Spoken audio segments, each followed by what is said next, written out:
Be impeccable with your word. Don't take it personally. Avoid making assumptions and always do your best. Hey, good evening. Joe Willis here with day 16 of 51. Today was 3 miles for the men and women of the state of Alabama, where on average we lose 3 first responders a year to suicide.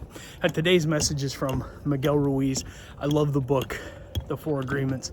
Number 1, be impeccable with your word. That's not just to each other, that's to yourself as well. And not just the big things either. Keep the small promises too.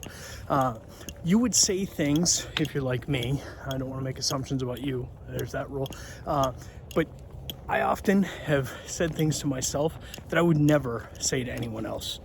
And that's part of being impeccable with your word. Don't take it personally. So if you know me for a while, you know that I'm inclined to say, assume positive intent. Well, about 2 or 3 months ago, I stopped saying that. I don't use that one anymore because, well, quite frankly, I've had that experience and several others where there's no positive intent possibly discernible from someone's behavior. And yet I've always tried to give them the grace in that moment. Screw that. What I started doing was assume most gracious interpretation, MGI. And since I did that, it has significantly changed my outlook on interactions where I am at conflict with another person's behavior or actions. And so I'm able to tell myself in this moment, assume most gracious interpretation and give them the space that maybe something's going on in their life that caused them to act like that. I'm not going to forgive them. I don't have to all the time. And I'm not going to assume that they meant well by it because that's not always the case. The next one, don't make assumptions. One of the easiest ways to avoid that is by asking good, meaningful, clarifying questions from a place of genuine curiosity. With the Coveyism, seek first to understand, then be understood. And then last, always do your best. Sometimes it's really hard.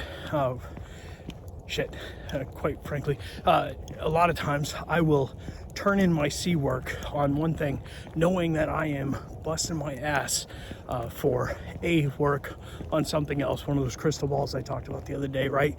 And on a wooden or rubber ball, I will turn in some C work just so that I can make mission, but not exactly happy with it. And the other day, I heard this vignette from Brian Willis, and I thought it was awesome. Something along the lines of, do what the husky does. Take one step forward, kick some dirt on that shit, and keep moving.